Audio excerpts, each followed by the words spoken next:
Hi there, I'm Nathan Agan. Welcome to the Working Actors Journey Rehearsal Room.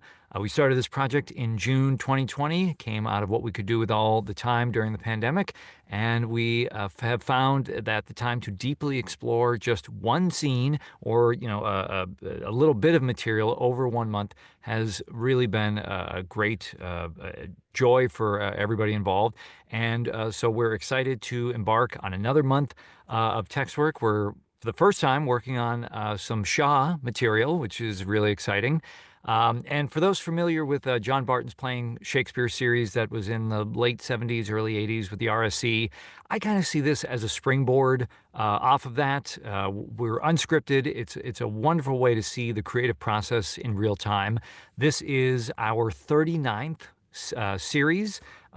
So there's lots of material you can go explore and learn about, just the different nooks and crannies of, Shakespeare and some Chekhov. And we have some other playwrights in there, Hannah Cowley and so it's Tom Stoppard. So there's a lot of great stuff out there. For those who are brand new, what you're going to see over these weeks is not meant to be a final performance. This group has never met. We've not rehearsed anything. So it's just a work in progress. And what you're seeing from week to week is just the next step in that work. It's an opportunity for artists of different generations and backgrounds to collaborate, learn from one another, continue the lineage of honing this craft by actually doing. And if I, may be so bold as to get a little philosophical for a moment, I see this rehearsal room as continuing the great theatrical history of apprenticeship to some degree, where newer and younger artists get to see up close how professionals work after 30 plus years. And that may not be limited to just those of us in this virtual room. People watching, if you're brand new to acting, or maybe your first few years, or even if you've been doing it 20, 30 years, you may take away some ideas of how to work on this material, questions to ask, and hopefully be inspired by what you're seeing. This has never been a top-down structure, though we do have a director. It's never really, this person, is supposed to have all the answers. No, it's always been very collaborative. It's really been wonderful to see that good ideas can come from anywhere, and hopefully, in the best of times, that's how, actual plays and films and TV, works, where it is a collaborative process. Sometimes, given budgets or timelines, it's not always possible, but that's the ideal we're all striving for. Um, Also, really quickly, we can be more conscious around casting with regard to gender and age and race than theaters sometimes might feel they can be. And we can bring together, as you will hear tonight, actors and artists from all over the place. People that are in different geographic regions may have worked together in the past, and now they finally have an opportunity to work together again. So that's what we're doing here. And as you may know, if you're listening or watching this, we will be posting these sessions on YouTube for free for all to enjoy. So be sure to subscribe to the channel for notifications. You can support the project via Patreon, help us keep some administrative lights on, and you get some early access to the sessions. That's just starting at $5 a month. Very quickly, thank you to some of our patrons: Joan, Michele, Jim, Magdalen, Ivar, Claudia, Clif, and Jeff. Really appreciate your support. And if you have any questions or comments, post them below. I love, seeing what people think about some of the scenes, or their insights or their ideas. So please, the conversation does not have to end just when our rehearsal room time ends. So with that, I am going to turn it over to the director. And for the first time, I'm going to be an actor in this session. So I'm going to try to just take my producer hat off and just wear the actor hat. So I'm going to turn it over to our intrepid director, Erika. And per usual, maybe we can do some quick introductions and then dive into some Shaw. So take it away, Erika. Well, first thing I'm going to do is I'm going to hand it off to everybody else. But initially, hi, I'm Erika Rolfsrud. I'm directing again here, and I love it. I'm excited and scared. So we have today, of course, Nathan. Nathan, do you want to talk about your acting experience at all? I can when it's my turn, sure. Is it my turn? Yeah, go ahead. Okay. Yes, I went to college at USC in Los Angeles, studied theater there, did a little bit of actually did a lot of theater in LA, which for people who aren't in LA, they might think, what theater? There's theater. There's a lot of theater going on in Los Angeles, a lot of small theater. So I did that. I worked with a classical theater company for a number of years in TIAS out there. Did a little bit of TV and film work, and very very tiny amount. You might, if you squint, you can see how much I did. Um, and then I took a hard right turn and got rid of everything and started traveling, backpacking, couch surfing. A number of years. Still, occasionally would like try to, I would do a play. I thought about it as every 10 years. I would do a play such that it would almost bankrupt me. Not exactly, but kind of, it was just like I'm getting paid so little or nothing at all, and I'm commuting an hour each way, but it was such a great role. And it's like, okay, I can only do this once a decade, but it's worth it. So I've done that a couple of times, and then as evidenced by this, I started getting into audiobook work, voiceover work, maybe about 10 years ago, but in earnest, maybe about 7 years ago. And so that's kind of how I stay creative personally. But I love being part of these sessions, even as a producer. It's kind of fun to discover that you have some other skills in the creative artistic arena of like, oh yeah, I don't mind sending emails. Like, I just get everybody together and they have fun. So I'm also, as you probably everyone will already know, I'm a very verbal person. I will, Shaw probably fits me like a glove. There's the over talking about every point, as Hypatia will talk about throughout the play. Like, just stop it. So that's enough for me for now. I will pause. I will mute my mic and hide. All right. All right. Well, then let's go to Paul. Hi, Paul. We did some Hi meeting. again. How are you? Nathan said this group has never met. What he meant was we've never met to discuss this scene in this play. We have actually all worked together before in this on this program. Yeah. In this series, on different projects. Nathan, I think you should act more. I've never seen you quite so ebullient. Is that the word? Yeah. You are like bubbling. It's great. Maybe it's being a dad too, but I don't know.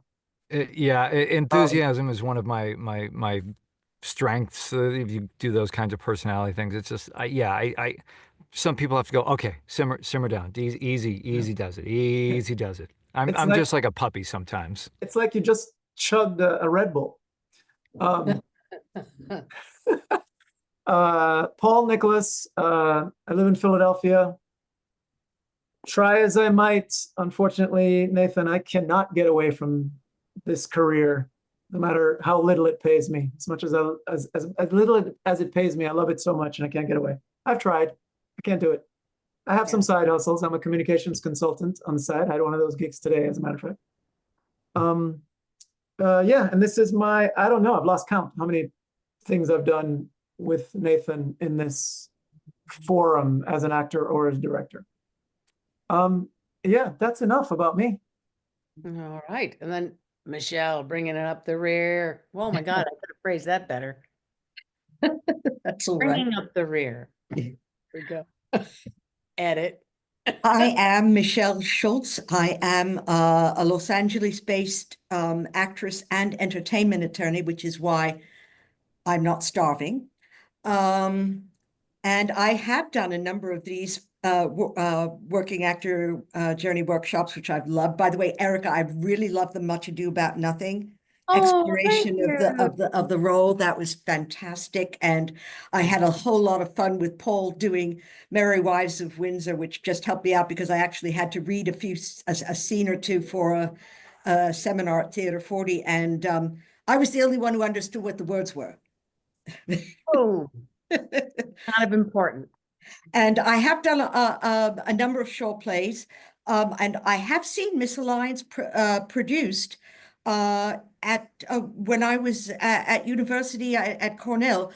My acting teacher at the time was playing Lena Szczepanowska, And her ex-husband, who was also an acting teacher of mine, played John Tarleton. So that was kind of interesting. And I always remembered loving the play.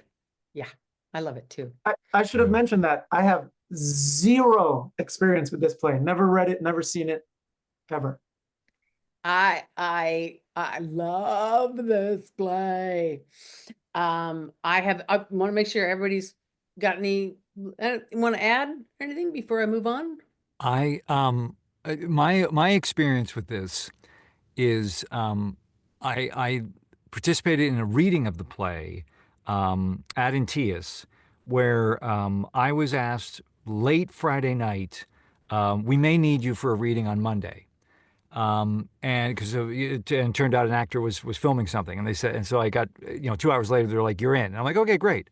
And then Saturday I read the play and I thought, what have I done? What have I agreed? Like, this is insanity. And so I spent the weekend kind of worried about it. And then I worked with a couple of the actors, and the great Peter Van Norden, who some of you know, played John Tarleton. And I mean, Peter's just so well suited for Shaw. It's ridiculous. And Yeah. particularly Tarleton or Undershaft, those kinds of characters.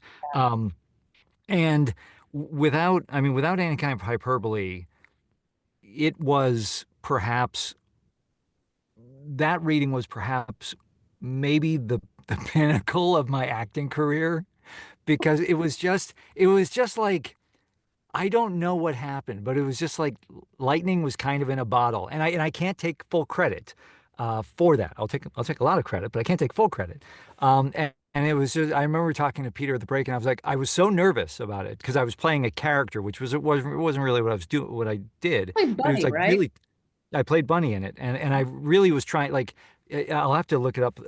Peter gave me an actor, an old actor, to reference. He's like it's kind of like this. So I was like playing a character, but my legs were literally shaking in my pants and my trousers on stage as we're standing there, and I was like I shifted my weight and I could feel it, and I told Peter. He goes, "Oh, it would have been great if you fell. I would have just said, Bunny, get up." And so it was really, and it was a wonderful cast. So that was part of what made it so exciting. But I'm thrilled many years later to revisit this material, and I've seen one production of it. But yeah, it's great to be getting back into it. So Yeah. I'm sorry, I just keep talking and talking and talking. No, no, no. Not at all. I love the enthusiasm. Peter Van Norden was Cymbeline in the Cymbeline I did in San Diego Oh when I wow, was yeah, Imogen. I love that man. yeah. And when he was dressed as a girl and we were maidens that just did a cross, we called each other my mother, my sister, my mother, my sister. Um, that's me and Peter. Yeah, so Shaw, MISALLIANCE is pretty much my Shaw experience. Hmm. I played Lena Szczepanovska, and then I played Mrs. Tarleton. And I just adore this play, and I want to get even more in depth with him, but I'm going to say his name many times, but Jeff Steitzer, who I don't know if he did some of the early ones here, right? Or you've been just trying to get him in. Yeah, Jeff and I have been talking about involving him, but just he's a busy guy, so he's a He's a working he's very a busy working actor. Yeah. So guy. but yeah, no, so anyway, so Jeff So hasn't been involved directly. Yeah. Jeff Steitzer was the one who directed the production when I was Lena Szczepanovska in New York City, and he understands Shaw like it's in his skin. It's wonderful, and I plan on talking to him more before as we go on with this process.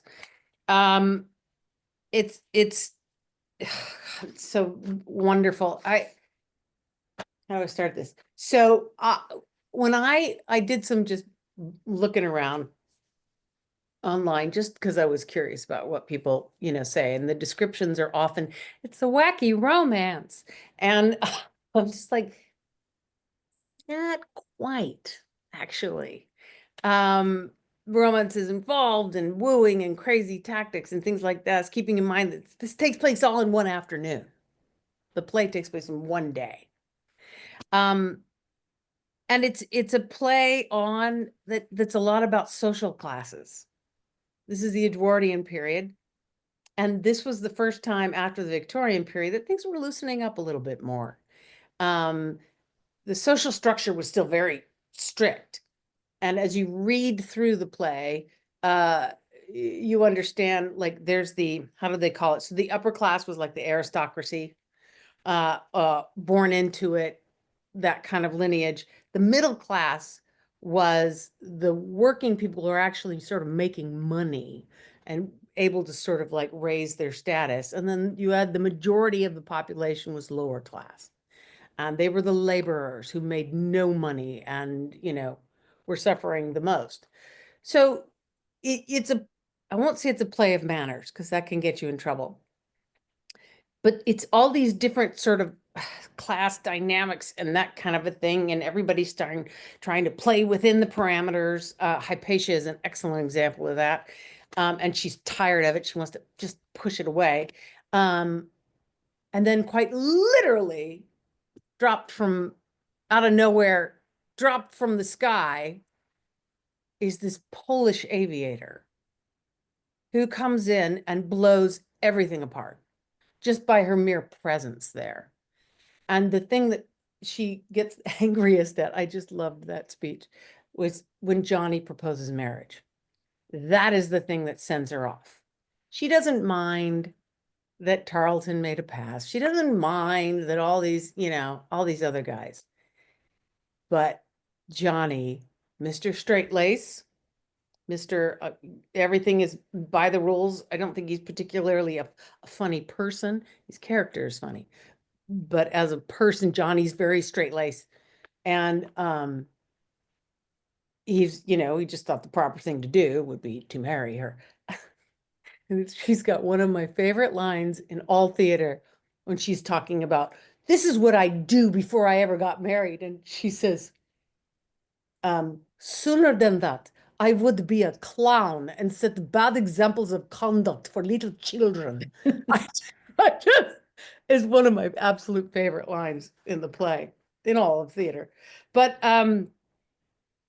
so we're also dealing with, Shaw, Irish fella, probably not always in the best of moods, is playing off of this, social mobility is starting to loosen up a little bit. So you have the Tarletons who've made a bunch of money with Tarleton's underwear, right? But they're middle class because they're not born to this wealth. And then you've got Summerhays and Bentley and Bunny, and they are born into it. But this is, the dad is a KCB, which is Knights of, where did I put it? Knight Commander. Knight Commander of the Order of the Bath. Bath. And it's an order of chivalry and was founded in 1725 for service of the highest caliber. I don't know if that makes him a sir or a lord or anything. I don't think it does, but it's still a big deal. Because in, British imperialism, he was ruling over a stan in India and just, but yeah, so it's a great sort of discussion, like Mrs. Tarleton. And Stizer says this, and I think it's great. I kind of wish he'd seen mine and given me a nudge. He says, people make the mistake of playing her dumb and kind of daffy, when actually Mrs. Tarleton is actually quite on it and bright. And as I'm rereading it, I'm like, oh, I missed that. But she talks about never lend the upper class money, because it's basically like feeding a puppy. They'll just keep coming back for money. And the different, her speech about the women and sitting in amongst these women of aristocracy, and they start talking about drainage in their castles. Disgusting. And Hypatia, some of the language that Hypatia says, and particularly with Lord Summerhays too, is very sort of put off by it. But she, like she said, she and Johnny like to make mud pies and get down and dirty, and she likes to speak with slang because it's funner for her. It's like Bentley's the best she can do, or so she thinks. And then this guy, boom, comes down out of the sky, the guy with the three fathers, and and he's hot. And so, and we have Dylan will be joining us next week, and Correct, that yeah. is our Percival, but we will still read your scene, Michele. Okay. It's a very, I think people can get a little caught up in, this is an afternoon comedy and the little banter and that kind of a thing. Right. I think it's important to build in that tension and humor and resentment that sort of creates the drive and the tension until the airplane comes in and crash 100 pages into the play, and then everything explodes. So I think, good golly, we should start by just reading the first scene with Okay. Bentley Okay. and Johnny.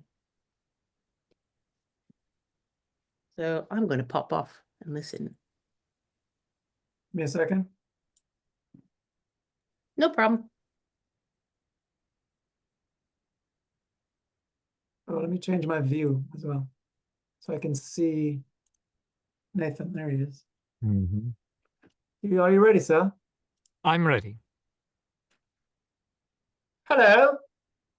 Where's your luggage? I left it at the station. I walked up from Hazelmere.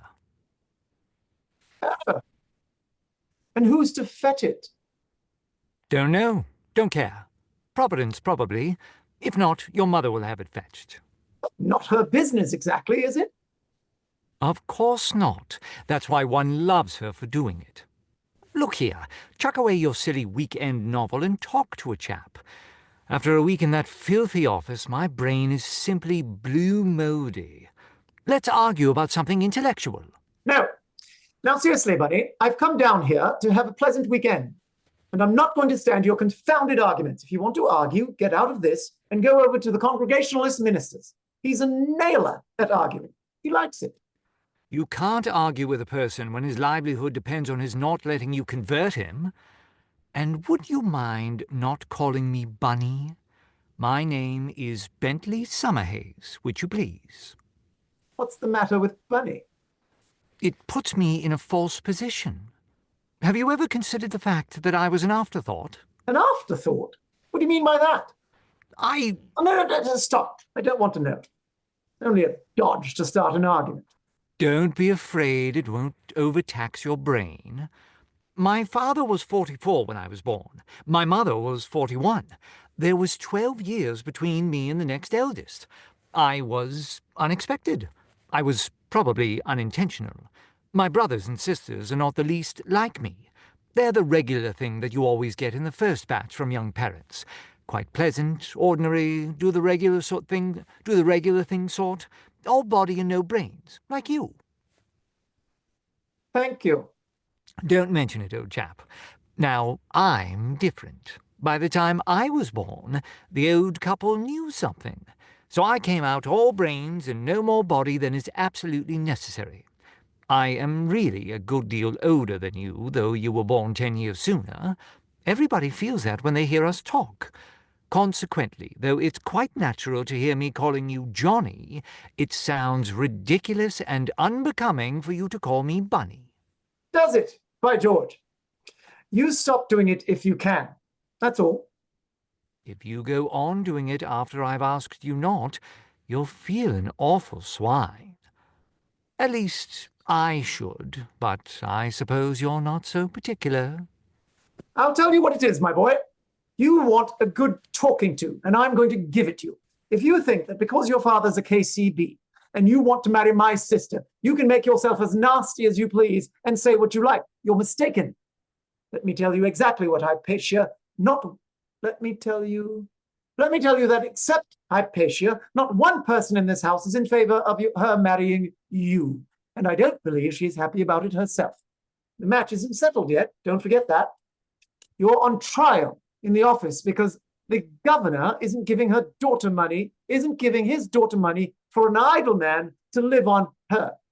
You're on trial here because my mother thinks a girl should know what a man is like in the house before she marries him. That's been going on for 2 months now. And what's the result? You've got yourself thoroughly disliked in the office. And you're getting yourself thoroughly disliked here. All through your bad manners and your conceit. And the damned impudence you think, and the damned impudence you think clever. That's enough, thank you. You don't suppose, I hope, that I should have come down if I had known that that was how you all feel about me? No, you don't run away. I'm going to have this out with you. Sit down, do you hear? That's the advantage of having more body than brains, you see? It enables me to teach you manners, and I'm going to do it too. You're a spoilt young pup, and you need a jolly good licking. And if you're not careful, you'll get it. I'll see to that next time you call me a swine. I didn't call you a swine, but you are a swine. You're a beast. You're a brute. You're a cad. You're a liar. You're a bully. I should like to wring your damned neck for you. Try it, my son. Fighting isn't in your line. You're too small and you're too childish. I always suspected that your cleverness wouldn't come to very much when it was brought up against something solid, some decent chap's fist, for instance. I hope your beastly fist may come up against a mad bull or a prize fighter's nose, or something solider than me. I don't care about your fist, but if everybody here dislikes me, well, I don't care. I'm sorry I intruded. I didn't know. Oh, you beast, you pig! Swine, swine, swine, swine, swine! All right, my lad, all right. Sling your mud as hard as you please. It won't stick to me. What I want to know is this. How is it that your father, who I suppose is the strongest man England has produced in our time... You got that out of your halfpenny paper. A lot you know about him. I don't set up to be able to do anything but admire him and appreciate him and be proud of him as an Englishman. If it wasn't for my respect for him, I wouldn't have stood your cheek for 2 days, let alone 2 months. But what I can't understand is why he didn't lick it out of you when you were a kid. For 25 years, he kept a place twice as big as England in order. He kept a place twice as big as England in order. A place full of seditious, coffee-colored heathens and pestilential white agitators in the middle of a lot of savage tribes. And yet he couldn't keep you in order. I don't set up to be half the man your father undoubtedly is, but, by George, it's lucky for you you were not my son. I don't hold with my own father's views about corporal punishment being wrong. It's necessary for some people, and I've tried it on you, and I'd have tried it on you until you first learned to howl and then to behave yourself.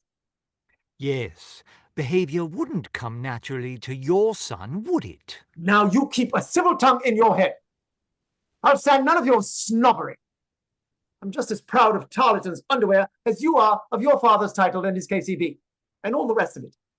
My father began in a little hole of a shop in Leeds, no bigger than our pantry down the passage there. Oh, yes, I know it. I've read it. The romance of business, or the story of Tarleton's underwear. Please take one. I took one the day after I first met Hypatia. I went and bought half a dozen unshrinkable vests for her sake. Well, did they shrink? Oh, don't be a fool. Never mind whether I'm a fool or not. Did they shrink? That's the point. Were they worth the money? I couldn't wear them. Do you think my skin's as thick as your customers' hides? I'd as soon have dressed myself in a nutmeg grater. Pity your father didn't give your thin skin a jolly good lacing with a cane. Pity you haven't got more than one idea.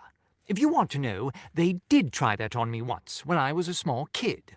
The silly governess did it. I yelled fit to bring down the house, and went into convulsions and brain fever and that sort of thing for 3 weeks. So the old girl got the sack, and serve her right. After that, I was let do what I liked. My father didn't want me to grow up a broken-spirited spaniel, which is your idea of a man, I suppose. Jolly good thing for you that my father made you come into the office and shew what you were made of. show what you were made of. Show, and shew what you were made of. And it didn't come to much, let me tell you that. When the governor asked me where I thought we ought to put you, I said, make him the office boy. The governor said you were too green. And so you were. I dare say. So would you be pretty green if you was shoved into my father's set?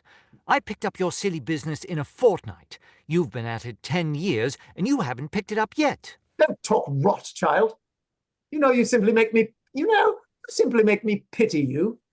Romance of business, indeed. The real romance of Tarleton's business is the story that you understand anything about it. You never could explain any mortal thing about it to me when I asked you.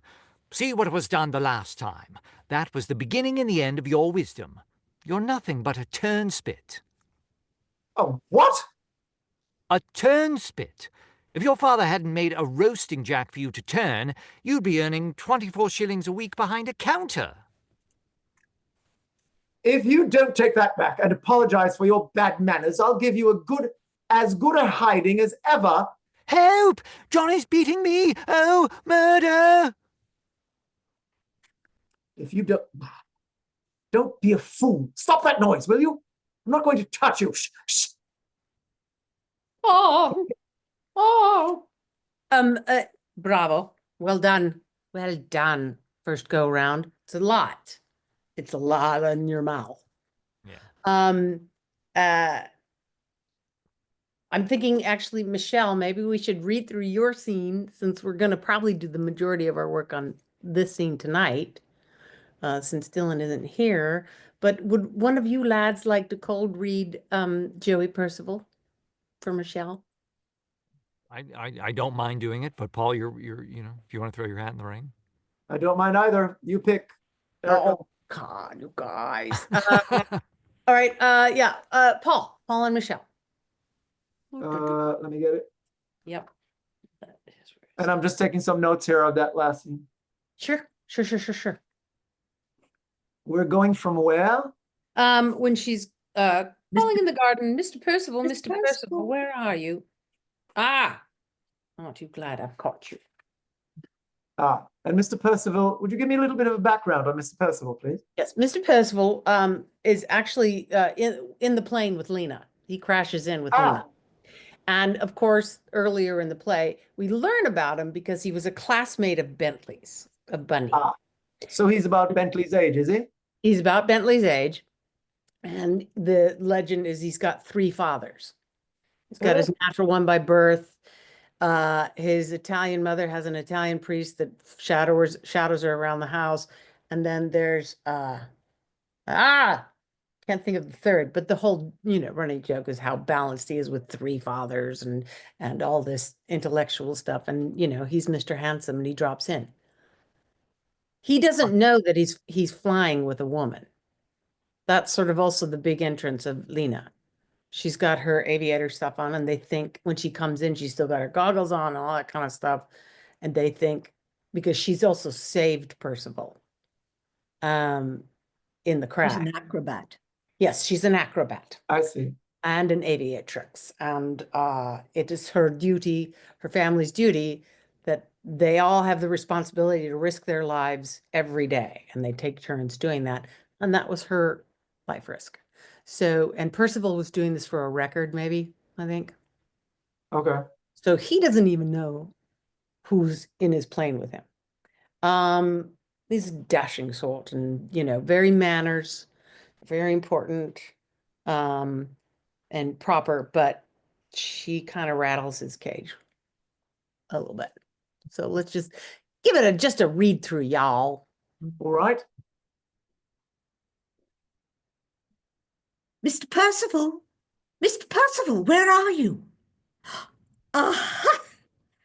Aren't you glad I've caught you? No, I'm not. Confound it. What sort of girl are you? What sort of house is this? Must I throw all good manners to the winds? Do. This is the house of a respectable shopkeeper, enormously rich. This is the respectable shopkeeper's daughter, tired of good manners. Come, handsome young man, and play with the respectable shopkeeper's daughter. No, no. Don't you know you mustn't go on like this with a perfect stranger? Drop down from the sky. Don't you know that you must always go on like this when you get the chance? You must come to the top of the hill and chase me through the bracken. You may kiss me if you catch me. I shall do nothing of the sort. Yes, you will. You can't help yourself. Come along. Fool, come along. Don't you want to? No, certainly not. I should never be forgiven if I did it. You'll never forgive yourself if you don't. Nonsense. You're engaged to Ben. Ben's my friend. What do you take me for? Ben's old. Ben was born old. They're all old here except you and me and the man-woman or woman-man or whatever you call her that came with you. They never do anything. They only discuss whether what other people do is right. Come and give them something to discuss. I will do nothing incorrect. Oh, don't be afraid, little boy. You'll get nothing but a kiss, and I'll fight like the devil to keep you from getting that. But we must play on the hill and run through the heather. Why? Because we want to, handsome young man. But if everybody went on in this way, How happy the world would be. but the consequences may be serious.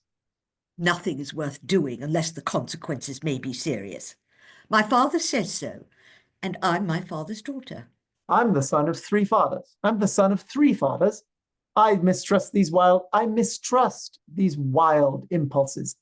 Take care. You're letting the moment slip. I feel the first chill of the wave of prudence. Save me. Really, Miss Tarleton? Damn you! I beg your pardon, but since we've both forgotten ourselves, you'll please allow me to leave the house.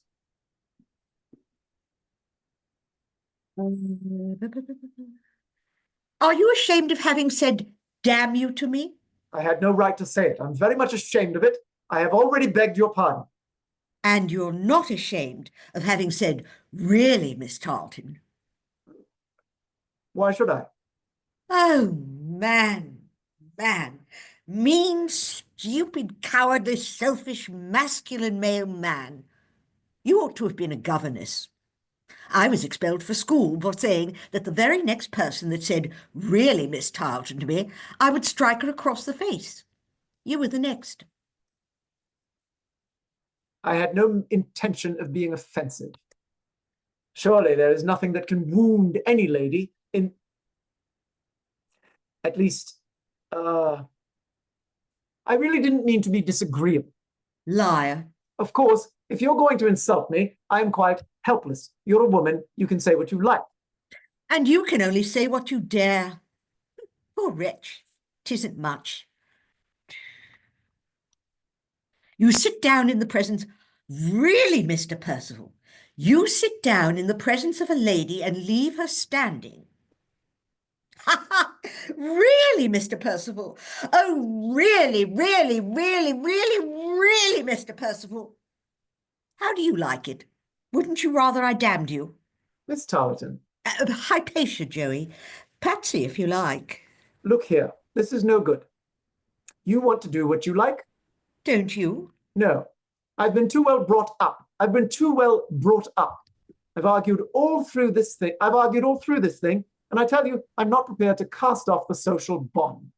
It's like a corset. It's a support to give the figure, even if it does squeeze and deform it a bit.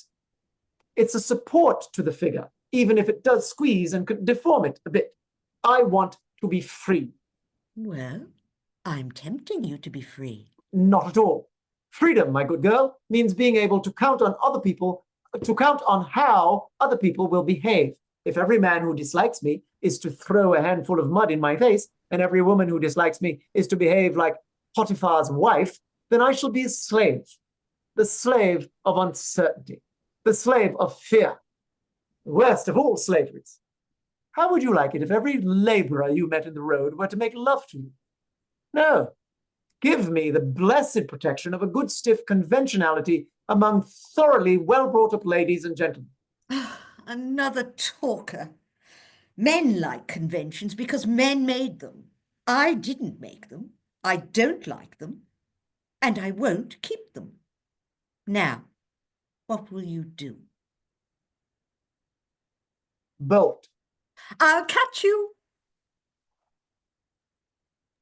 Well done. Nicely done, Paul. Cold. Da, da, da. I love this. Love this. The earlier in the play that gives you an idea about Hypatia. Hypatia lures Lord Summerhaze to the house by basically threatening to extort him to some degree, because when he first met her, they invited him to the house so that he could meet bunnies, and they were going to surprise him, with the fiance, the engagement. And so she sweetly takes him for a walk, and he proposes. Lord Summerhaze does. And Lord Summerhaze is not Bentley? No, is Bentley's dad. Gotcha. Bentley's father. So there's all these other little things, and Hypatia has been just needing to get out of the box, and she's getting the chance in this scene. And I think it's a development of when Percival decides it's okay to participate in this, because the next time we see them, it's working. The proposal, the marriage of them together is still very much under the form and fit the way Joey likes things, with manners and that kind of a thing. The corset, as you will. But they get together. And to the audience, don't worry about Bunny. Lena takes him. So little Bunny gets to Lena. What else to say about that? But I just love that after the whole cast is out and they're going, oh my God, who is this woman? And they're all going to go off and get cleaned up and everything. And we have a conversation between Tarleton and Summerhaze. And then we see this. And she's just jazzed, and there's one flirtatious moment when Joey says to Lena, well, doesn't your husband mind? And that's when Hypatia says, oh, it's very clever of you to find out if she's married or not. Mm-hmm. And it's, that's the first flirt that we see between the two of them. I think the challenge in both scenes is to keep it interesting, exciting, funny, without it becoming a shouting match. Sure, yeah. And I've seen this happen in other productions where people just sort of jump to the argument in terms of just and especially with the boys at the beginning. They establish the play. There's exposition that the audience needs to hear. But there's a dynamic there that has to sort of set off and also let us know it's okay to laugh. It's a comedy. Both of those things. So yeah, it's a great play. Freaking love it. Do you have any questions, Michele? Not really question. I think Hypatia is a very, very typical Shaw heroine. He was sort of like a really big believer in this life force. Not a practitioner himself necessarily, and so he just always loved women who took charge of their own destinies. Like Heartbreak House and Major Barbara. Major Barbara, the whole string of them. And Hypatia's, for me, is very, very much in this mold that you can just feel her straining to get out of the corset, as Joey Percival very well takes it. I mean, she must be bored to tears. Oh my God. With what she's been able to do. Well, and this is also the time when the suffragette movement is beginning. Women are beginning to stand up and insist upon the vote and having a voice. We've just come out of really only a decade out of Victorian era, which is very family based, and the expectation of women is to get married and produce as many children, lie back and think of England. It's to produce children and play mannered and to a point of madness. There's the famous The Yellow Wallpaper. I don't know, it's a book, I think. And it's about a woman who goes mad under the Victorian strictures of the time. I can't remember if I think it's a book that has been adapted into plays and things like that. But so yeah, it's a burgeoning, but it is also that thing where she was raised a little girl. She's been raised in these manners. And like Johnny, to watch the way the both of them push against these strictures, I just love the fact that Johnny has this violent streak, and that yet you learn that his parents are against corporal punishment. So they never hit him.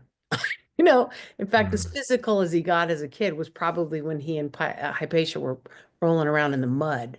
He did give me a black eye Yeah, when we were children.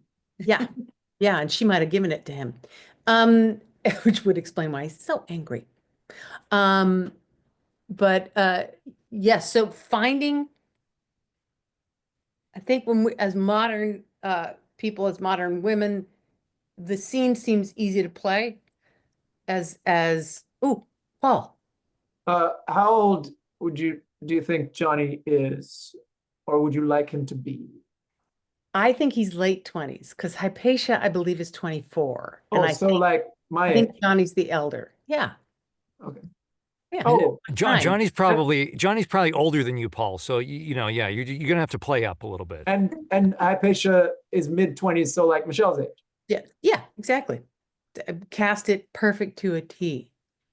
Just almost And Bunny is probably young 20s. So That makes sense. yeah. Oh, before his soul is 72, but yeah. Yes, yeah, as his dad says, yeah. But I don't know what to do with him until he gets to 70. Exactly.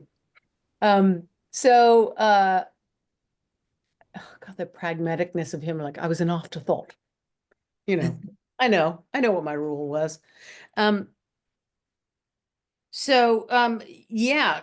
I think we're gonna focus back on the first scene with the boys. If you want to stick around and put in your 2 cents, Michele, whenever Yeah. we discuss, I would love that. Um, so again, so with Bentley and Johnny, I think I was playing around with this idea in my head. If I was doing a production, I'd almost love it if Johnny was reading and he knew fuck well that Bunny was there, and he ignores him initially because Bunny loves attention. The first thing he's going to do is ignore him, and then Right, and I think yeah. Yeah, and then And I think Bunny is so proud of, like, he's excited to tell people, I walked up from the train station. Like I did, like, look what I did. manual labor. Yes. And like, maybe it's like a quarter of a mile, but like I wasn't driven here. I wasn't chauffeured. I walked. I was one of the regular people. Look at me. Yeah, and Johnny's like, "Where's your luggage?" It's like, they're almost like Idiot. brothers, the way they do it. Oh, it's not really my mom's duty to do that, is it? No, yeah. He doesn't care, And so I think it becomes, because it's a long scene, Right. it becomes about which barbs really cut. Yeah. And I mean, even, as I was reading it, it was like, how early does he formulate I want to talk to him about him calling me Bunny thing? Because he kind of delays it a little bit. He doesn't just come out and immediately say, so it's like, is he using the afterthought argument as a preface to that conclusion? So it's just those kinds of things of like, because, right, even though what barbs cut, with Shaw, it's not like an immediate response. There's a lead up, there's a build up to it. Right. And I think with Johnny, the resentment of having this guy around, and he's like a gnat, and I think the class issue between those two, I think Johnny really takes it more personally, the idea, because he clearly favors Lord Summerhaze. And what's interesting is Bunny favors Tarleton. They look at each other's fathers as I would rather have. Right. And so when does it hurt when they bring up your father? When does it, you fucker, but it's all, I think we can pull all that crap up, and then we'll start covering it with a little British manners and see what it's like for that lid on the boiling pot of water. I'm going to be mannered and I'm going to smile through this whole thing. And the best is like with Bunny's temper tantrums. Is there Bunny manipulating it and using it? I mean, he certainly does, knowing that the women are going to come out and protect him, right? Right. End of the scene.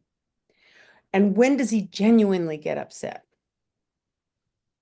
And I mean, I love like the description, because I'm not mistaken, these stage directions, at least with some of the acting ones, are actually Shaw. Right. Not incorrect.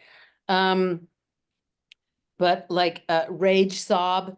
I mean, I just love the idea of that, just going for a fury of tears, checked by sob, inarticulate sob of rage.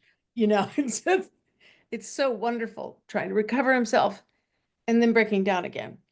Right. And Johnny's, being stung into sudden violence.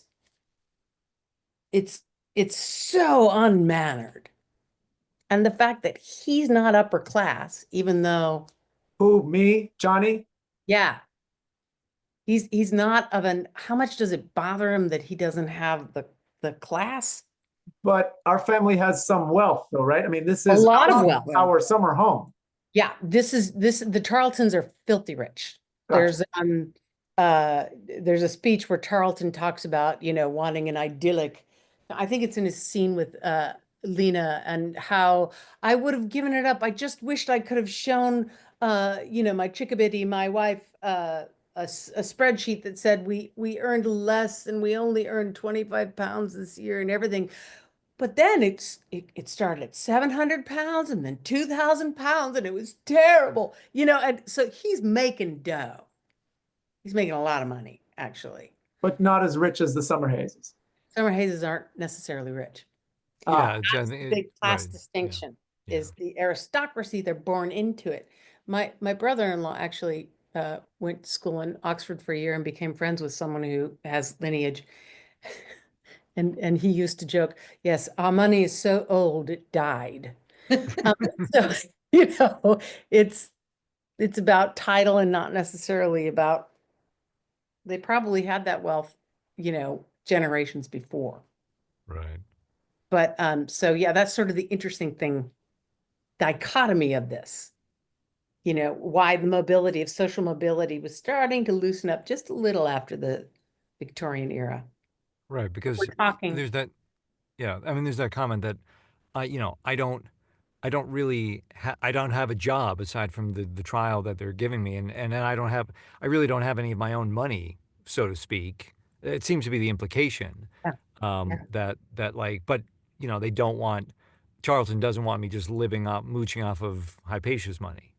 Right. He doesn't want him seeking out basically a bank account. Right. Yeah. And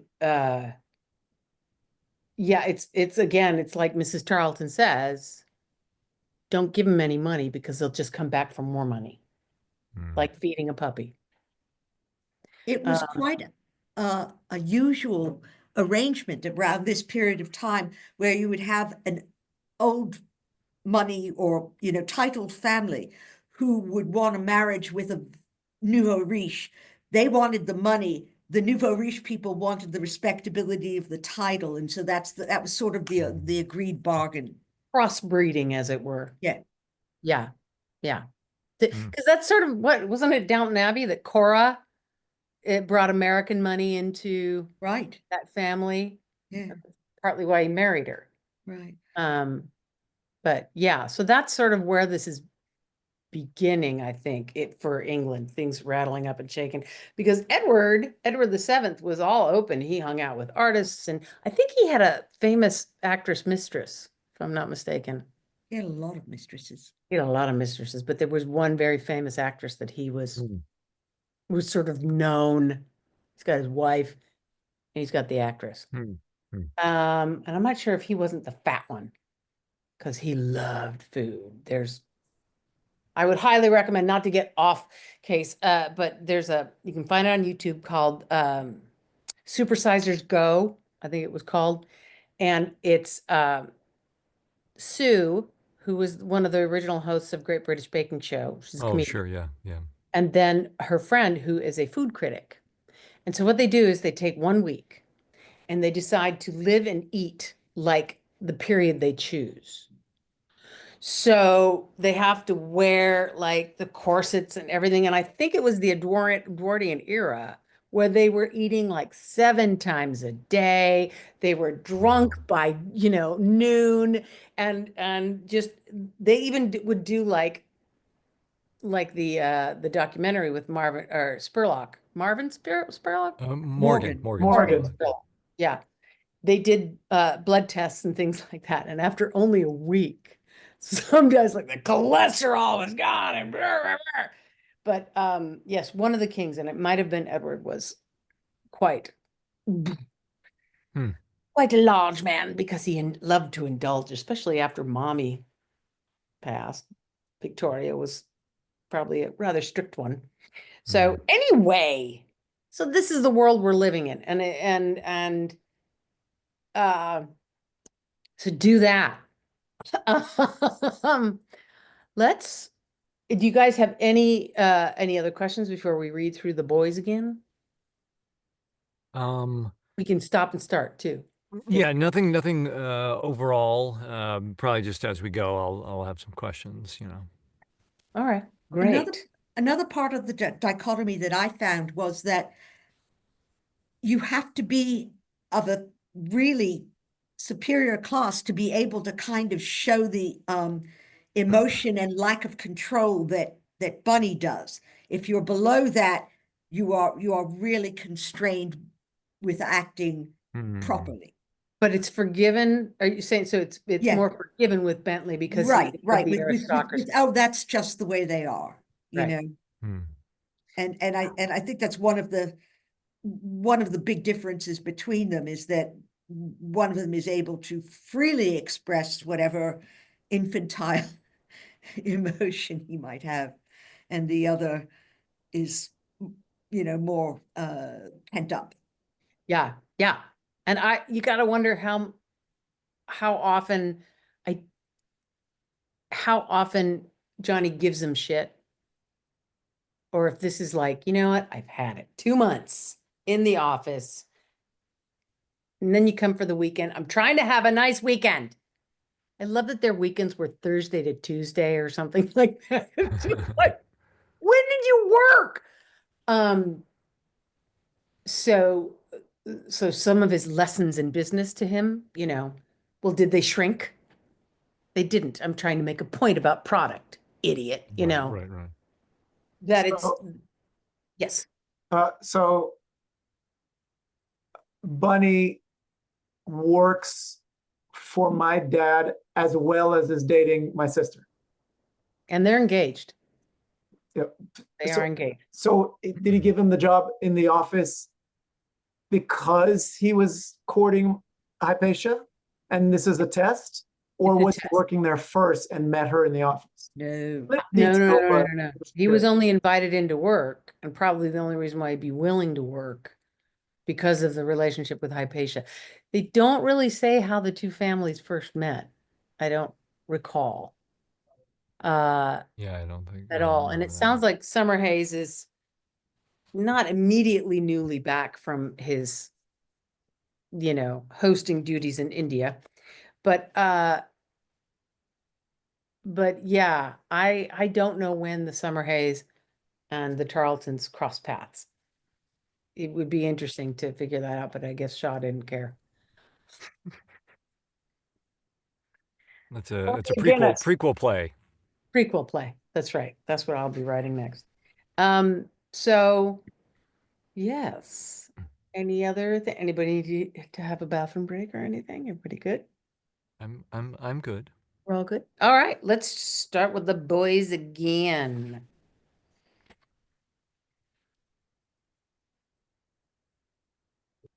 Okay. Um, Yes. so I have disdain for him already, right? We're not Yeah. pals, right? No. This is your future brother-in-law, much to But your chagrin. but that doesn't mean I like him. That is correct. I'm But I trying to, think I know I'm being a picky little actor No, no, here, no, no, no, no, no. but I'm trying to figure out this first word. Am I surprised that he's here? Doesn't he come here all the time? Or what's the exclamation point mean? Yeah. Like, No, this is am great. I surprised by anybody who walked in the door at this moment as I'm sitting here reading my book? Or am I surprised that he's without his luggage? Like, what's the exclamation point behind the hello? And it could be, is it a moment of shock where he has been reading and then suddenly he notices him and God, it's the exclamation mark is with, what the hell, bunny? And then he sees him. Wait a minute, where's your luggage? I mean, it's just what I find interesting is right to the point. He doesn't not like, how are you? And blah blah blah. But you're right. That catches me too. The hello. Um,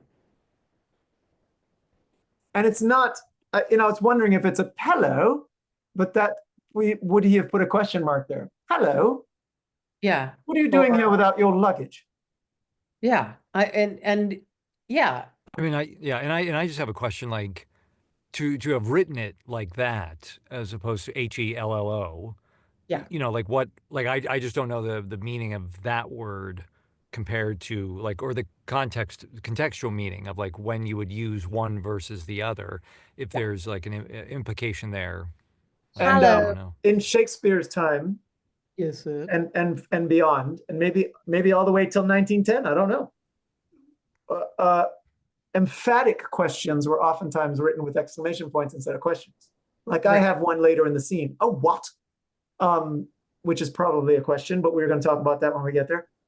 So this might be a question, but my question is, am I expecting him? Does he come here on weekends to visit Hypatia? I It because I I don't would know think that you're I'm go ahead. sorry. No, go, I go, don't go, know go. if I don't know if I'm expected. I mean, I've been here, but I don't Right. know if it's just assumed that I will show up. I think it's just I've shown up, and that's not entirely like outside the realm of possibility. But Yeah. that's not to say like, oh, we know Bunny's on the 1:45 train coming in. Right. But I don't say, what are you doing here? Or Right. what are you doing here Right. So this yeah. early? Or why are you late? I say, where's your luggage? I think it has to do part and parcel also with I think Mrs. Tarleton has insisted that he spends time in the house because she Right. Yeah. wants to, she makes the point with Hypatia, or Johnny, I think says it, that my mother wants to see how you are in the household. That no girl should marry a guy until she sees his behavior in the house. Ah, So okay. I That think might that's feed that might yeah, feed the hello. yeah, yeah. Okay. And what those moments with Johnny too, mom told me, make an effort. I hate the guy, but make an effort. And Okay, that helps. The good. hello And I would think be the hello in this context would is actually an expression of surprise. Hello. Yeah, And he did come walking up, which is you would have him expected that he would have sent for somebody to bring him up. So it really is, whether or not he was expected to be there, the fact that he just shows up at the gate with or without and I come luggage in through would I be a come in through the surprise. garden or something like that. Yeah, Yeah, yeah. I enter through the garden. It's not even the front door. It's just like, right. And Johnny has yeah, settled into his novel. right. Johnny is, I think, has the pavilion and he thinks to himself, Great. I'm going to sit down. I'm going to read my novel. And then Okay. guess who comes in? Maybe And that's it. Too. it- He thinks Bunny should be coming through the front door. right. Okay. Yeah. All of this helps. Yeah. Thank you, Michele. All of this helps. Yeah. Thanks, Yes. Michele. And, Yeah. and I wanted to add, I think, Michele, you kind of described Bunny as like a gnat. And I think even for Bunny's awareness of maybe how much Johnny dislikes him, he still really wants like this relationship to work. Like he's and which I think is probably even more aggravating to Johnny of just like read the room. Yeah. So he's just like, oh come on, let's talk. Let's like Yeah. I want to talk with somebody. Yeah. And I think there are moments for Bunny that are passive aggressive. And, because he wants to keep it going, even if that Yeah. means a negative response. Right. Any interaction is positive because I can't talk to the idiots at work. Like, are you kidding me? Yeah. Yeah. Yeah. It's a pain in the ass. Well, and also to what Johnny says or Bunny says about Johnny in the office, anytime he tries to engage with Johnny said, ask somebody else. Right. So there's that dynamic as well. So put that all in the first word. Go, Yeah. Paul. All right. Well, let's try it. Do you want to try it a couple different ways? We're here. Let's do it. I'll pop off.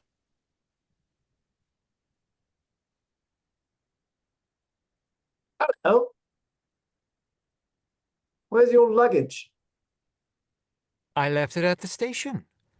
I've walked up from Hazelmere. Ah. And who's to fetch it? Don't know. Don't care. Providence, probably. If not, your mother will have it fetched. Not her business exactly, is it? Not her business exactly, is it? Of Not course her not. business exactly, is it? Of course not. That's why one loves her for doing it. Look here. Chuck away your silly weekend novel and talk to a chap. After a week in that filthy office, my brain is simply blue moldy. Let's argue about something intellectual. No. Now, seriously, Bunny, I've come down here to have a pleasant weekend, and I'm not going to stand your confounded arguments. If you want to argue, get out of this and go over to the Congregationalist minister. He's a nailer at arguing. He likes it. You can't argue with a person when you can't argue with a person when his livelihood depends on his not letting you convert him. And would you mind not calling me Bunny? My name is Bentley Summerhays, would you please? Let's stop us here and do Yeah. that again. Have another shot at this beginning where Johnny is stubbornly in his book. Probably the only time he looks at Bunny is when he's surprised by him and then he notices the lack of luggage. Sort of like I'm trying to read now. Not really her business, is it? It's until he absolutely pulls you out of it. And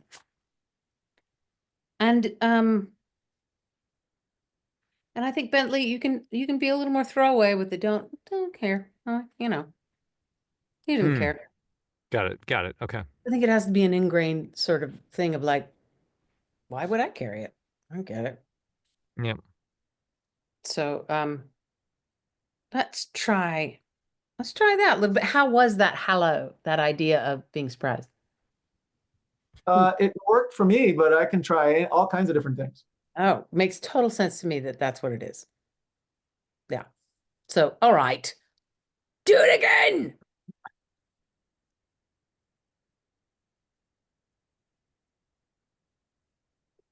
Hello. Where's your luggage? I left it at the station. I walked up from Hazelmere. Ah. And who's to fetch it? Don't know, don't care. Providence, probably. If not, your mother will have it fetched. Not her business exactly, is it? Of course not. That's why one loves her for doing it.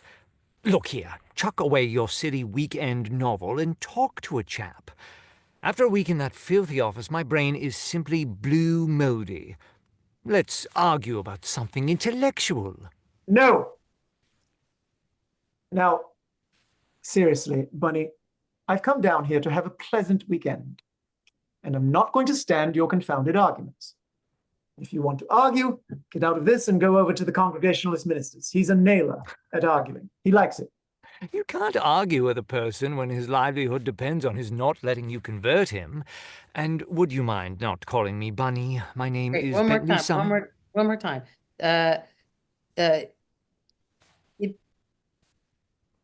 be interesting, with Johnny, with the speech about the Congregationalist minister, that it isn't entirely like a flippant suggestion, that perhaps this is Johnny's attempt at being nice. Here's a solution for you.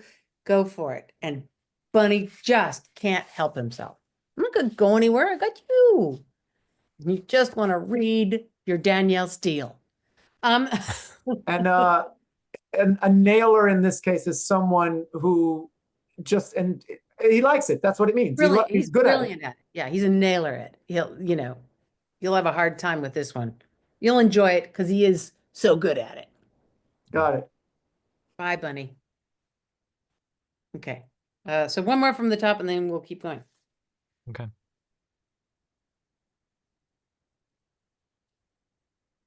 Hello. Where's your luggage? I left it at the station. I walked up from Hazelmere. Ah. And who's to fetch it? Don't know, don't care. Providence, probably. If not, your mother will have it fetched. Not exactly her business, is it? Of course not. That's why one loves her for doing it. Look here, chuck away your silly weekend novel and talk to a chap. After a week in that filthy office, my brain is simply blue moldy. Let's argue about something intellectual. No. Now, seriously, Bunny, I've come down here to have a pleasant weekend, and I'm not going to stand your confounded arguments. If you want to argue, get out of this and get out of this and go over to the Congregationalist ministers. He's a nailer at arguing. He likes it. You can't argue with a person when his livelihood depends on his not letting you convert him. And would you mind not calling me Bunny? My name is Bentley Summerhaze, would you please? What's the matter with Bunny? It puts me in a false position.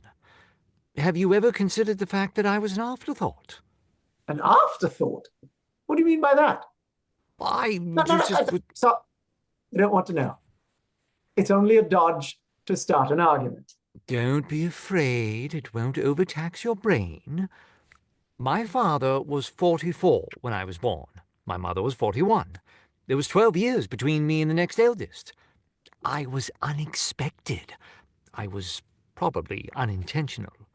My brothers and sisters are not the least like me. They're the regular thing that you always get in the first batch from young parents. Quite pleasant, ordinary, do the regular thing sort. All body and no brains, like you. Thank you. Don't mention it, old chap. Now, I'm different. By the time I was born, the old couple knew something. So I came out all brains and no more body than is absolutely necessary. I am really a good deal older than you, though you were born 10 years sooner. Everybody feels that when they hear us talk. Consequently, though it's quite natural to hear me calling you Johnny, it sounds ridiculous and unbecoming for you to call me Bunny. Does it, by George?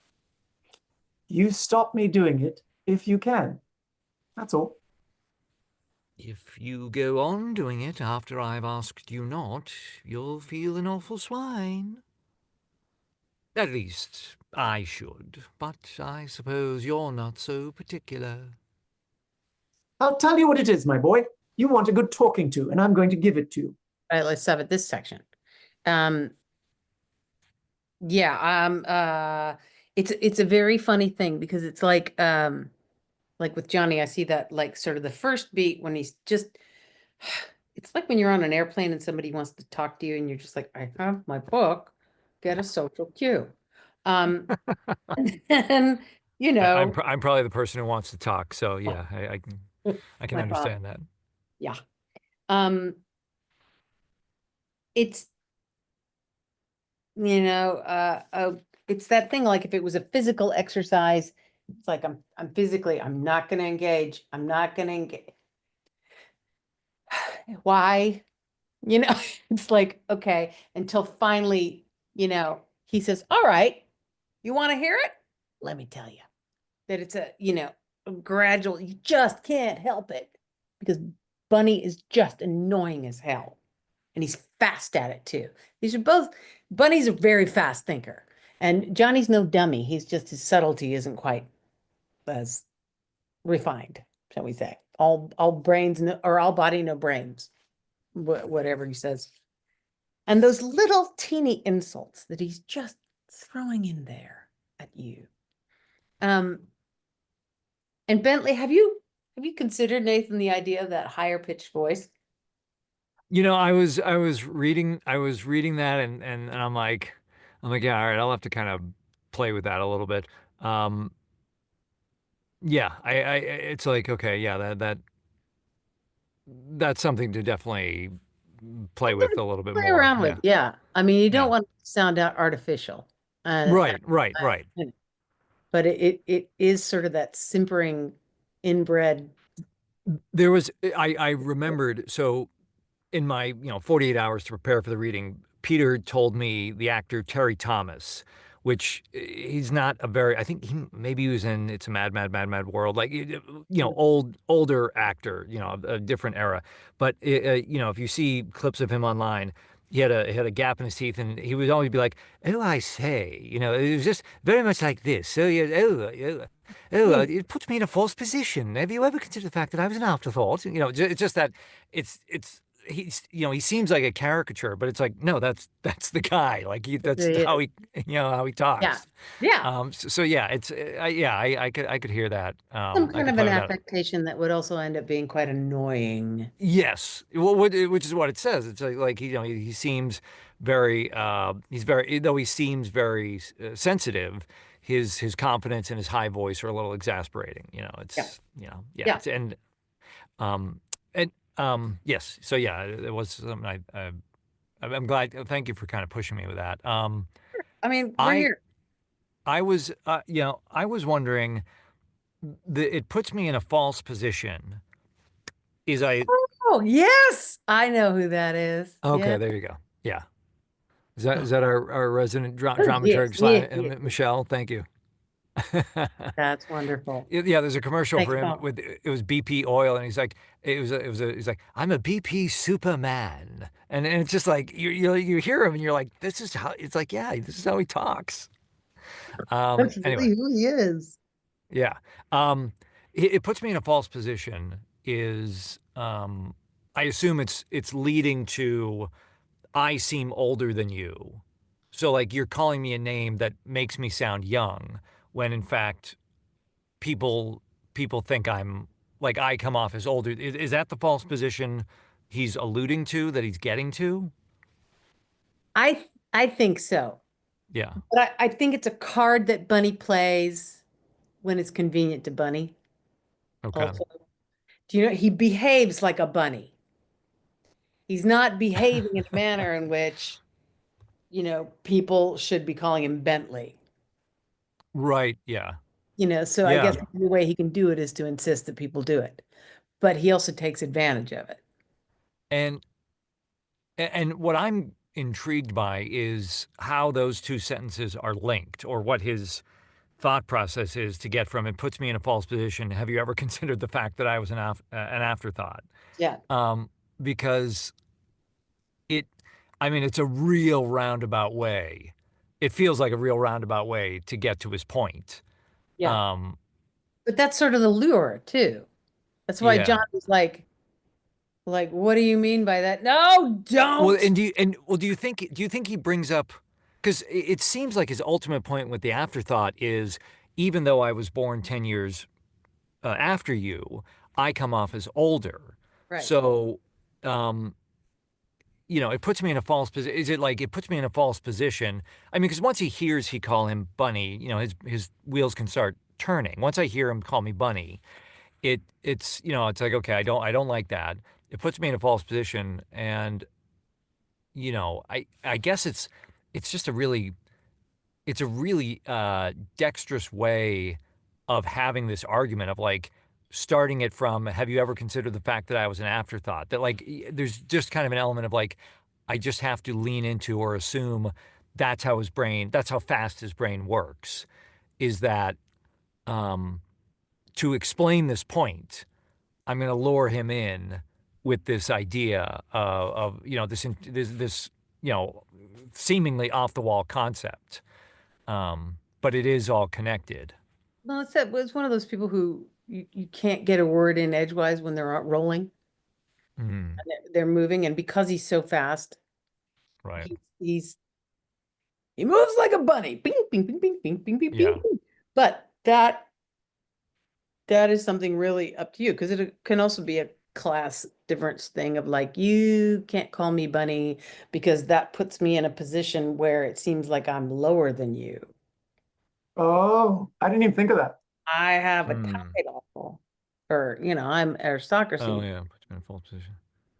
which could Eh, be yeah. a possibility. These are Right. things to throw out for rehearsal and that kind of a thing. Well, it also occurred to me. I also it also can be like as a way to explain what I just said. Like, it puts me in a false position. It puts me in a false position. Have you ever considered the fact that I was an afterthought? Like there can be, I think, a more of a natural transition, for lack of a better word, Yeah, there. And it's still like, what? Like, what are you talking about? Like, yeah, how is yeah, it like to Bunny? It makes total sense what he's connecting, but yeah. And if you want to know more, let me tell you a story. Boom. You know what? It's one of those things where you're like, no. Oh, I opened the door. Crap. why did you ask him? Why did you ask how his day was? Yeah. Oh no. I know. So let's take it then from, you can't argue with a person whose livelihood depends on, and great, last time through. Watch. And I think, yeah, and I think there's an element of like kind of like the don't know, don't care. It's just like, I can't talk with him. Like, and the real point is like, I can't talk to him, but like, just don't call me Bunny, okay? Like, it's like, whatever. Like, I don't need to spend too much time on that. It's just like, I mean, there's a joke in there, but like to Bunny, it's just like, well, I think there's an element for him of like a lot of stuff just he throws a lot of stuff away, probably literally and metaphorically and figuratively, because Hmm. it just doesn't it's not that he's not a person of depth, but like I think he's just accustomed to like, well, somebody will take care of this and somebody will, and like, so I don't have to. So I'm trying to be mean to Mrs. Tarleton. Right, right. It's just like, well, I don't care. It's not my job. Yeah. And I don't know how conscious it is, but it is a little needling of like asking Johnny for something Mm, too. Don't call me that. Please don't call me that. right. I Yeah. mean, there's a lot of things you can fold into it, but we are just at, that's the other thing, is that we are at the very beginning of the play. And so you kind of just have to, my old teacher, Richard Easton, used to say, if you come across a line in Shakespeare and you understand it, Right. but scanning it doesn't help convey the meaning, just say the line. Right. Trust that we know that his brain is transitioning that quick. Right. Right. Yeah. Yeah. Right. And there's a discussion of like, you know, how many times have I had to say this? Because I doubt this is the first time that he's called me Bunny. And you're right. Like how much does that not necessarily wound me, but you were talking about like what things really kind of cut to me, and it's like for whatever reason, it's like don't I wonder if I he don't like that. if he calls Bunny if he's called him Bunny in the workplace. I don't know. Because I don't know Yeah. how strict it is, because it is a shop. It's not like a bank where probably everybody refers to each other as Mr. and, no first names. Right. Yeah, right. It could be Mr. Summerhays, yeah. Also, if you ask him to stop calling you Bunny, you kind of take away a weapon for Johnny. Right. Yeah. Yeah. Yeah, there's an element of like how good-natured, right? Because for Bunny, like there's a sense of like he's always playing, like he's always a play, but even when he's manipulating, he makes it sound like he's still having it's a gay old time and that kind of thing, and he's just it's not until like he gets it's like well, I mean, even still, even when he says like, "Yeah, your son wouldn't have any manners, would he?" Like he doesn't have to throw daggers. It can just be like, "Hey, yes, your son does, Yeah. that Yeah. it's You know, those kind of people who can say something self-effacing and then you realize as you walk away that they actually made a dig on you. right." Like, oh wow, yeah. Wait a minute, I what did don't, he just say? You know, it's just, I think Bunny's probably one of those guys. Boop, I, boop, Yeah, boop. yeah. I don't know how this contributes to the conversation, or even if it does, but I did notice that Percival calls him Ben, Yes. Yeah. not even Ben. Bentley, Ben. Ben. Yeah, that's an excellent catch. Yeah, because and Joey is very respectful. He's probably that guy who was the football hero that protected the nerds getting beat up in the hallway. So he's very respectful and he doesn't say Bentley. So, how long have they been friends? What are the circumstances of their friendship? So that might inform why Bunny wants to not be called Bunny anymore. They Right. went to school together, so I'm picturing like an Eton kind of thing Yeah. where it's And they're you close enough right. for him to call him Ben and not Bentley. Right. And I can't remember actually offhand how many other people call him Bunny in the play. I think everybody does except for I can't remember if Didn't Hypatia call father. him Bunny in that Percival scene? Michele, didn't you call him Bunny? I'm sure. I'm not Yeah, I looking at wouldn't the be script. surprised if she calls him Bunny. Oh yeah, Uh, Yeah. I think yeah, I'm I not looking at don't that know. scene, but I don't know. yeah. I'll Okay. make a note and look at that. I think Lord Summerhays calls him Bentley. Mhm. Yeah, I think he does. Um, But does Tarleton call him Bunny? I'm not sure. I'm gonna have to double Yeah, check. yeah. I have to look into that. Okay. All right. Well, we can Don't think he keep called. talking. I I think can. Percival is the only one who calls him Ben. Yeah. Yeah. Oh, another sorry. one. Oh, oh no! I thought there was going to be another picture. Okay. Do you guys want to take it one more from the top, or do you want to just take it from? And would you mind not calling me Bunny? Wherever Um. part. Your Wait, call. Yeah. Your I mean, call. I You're don't the mind. director. Yeah. Well, I want to know how much of a run up do you want to do to try that little transition?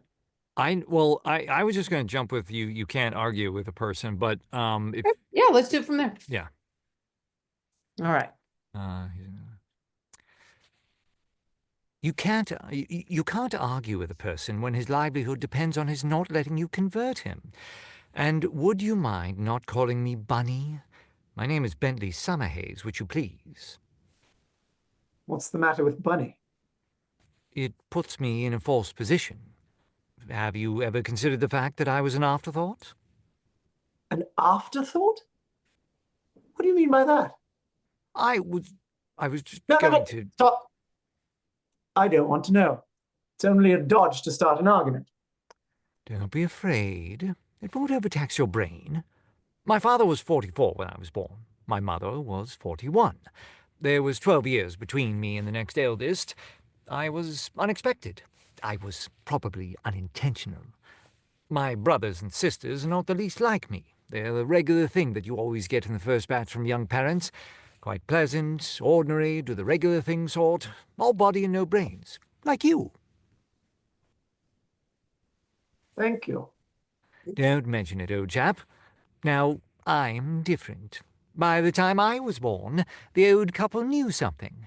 So I came out all brains and no more body than is absolutely necessary. I am really a good deal older than you, though you were born 10 years sooner. Everybody feels that when they hear us talk. Consequently, though it's quite natural to hear me calling you Johnny, it sounds ridiculous and unbecoming for you to call me Bunny. Does it, by George? You stop me doing it if you can. That's all. If you go on doing it after I've asked you not, you'll feel an awful swine. At least I should, but I suppose you're not so particular. I'll tell you what it is, my boy. You want a good talking to, and I'm going to give it to you. If you think that because your father's a KCB and you want to marry my sister, you can make yourself as nasty as you please and say what you like, you're mistaken. Let me tell you that except Hypatia, not one person in this house is in favor of her marrying you. And I don't believe she's happy about it herself. The match isn't settled yet, don't forget that. You're on trial in the office because the governor isn't giving his daughter money for an idle man to live on her. You're on trial here because my mother thinks a girl should know what a man is like in the house before she marries him. That's been going on for 2 months now. And what's the result? You've got yourself thoroughly disliked in the office, and you're getting yourself thoroughly disliked here. All through your bad manners and your conceit, and the damned impudence you think clever. That's enough. Thank you. You don't suppose, I hope, that I should have come down if I had known that that was how you all feel about me? No. No, you don't run away. All right, let's stop there. Yeah. It should be a finality too. Well, I'm leaving then. Yes. Yeah. Yep. Yeah. Do you want me to just take it from that speech, or do you want? Well, I would say a couple things. So I think the thing about the insulting that with Bentley is it's quite easy, because of course you have no IQ, but that's fine. But that they don't it doesn't have to be as laden. But what's good about doing it now a little bit more pointedly is that it builds into that. So as we get easier with the language, you'll be able to sort of almost like you're throwing it away. But it's that it is. Go ahead. Yeah. What specific part are you referring So to? like, don't be afraid. It won't overtax your brain. Oh, okay. Got it. Okay. Those Yeah, little things, the regular and the ordinary, to do regular sort of things, all body and no brains, like you. That these things can be, just a little bit more, that Right. it's the end, because this is the story. Got it. These are Yeah. the points that finally pushes Johnny. The book goes down and he's like, all right, I'll tell you what it is. And he lets him have it. And I think every single thing that Johnny says to you, hurts. It hits. Yeah. I think also Bentley is quite clueless because as an aristocrat, he probably doesn't give a shit if the maid's had a bad day. Do you know? Right. And he's gotten away with a lot of crap. That and the fact that his parents ignored him because they didn't know what to do with him. So, Right. so I think Johnny has really got to hurt you. Yeah. And you're, you think it's an FU because you're going to walk and Johnny stops you. So yeah. Yeah. All right. So take it from, Johnny, why don't you take it from, I'll tell you what it is, my boy.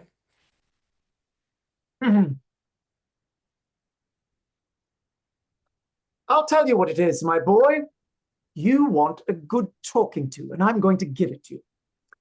If you think that because your father's a KCB and you want to marry my sister, you can make yourself as nasty as you please and say what you like, you're mistaken. Let me tell you that except Hypatia, not one person in this house is in favor of her marrying you. And I don't believe she's happy about it herself. The match isn't settled yet, don't forget that.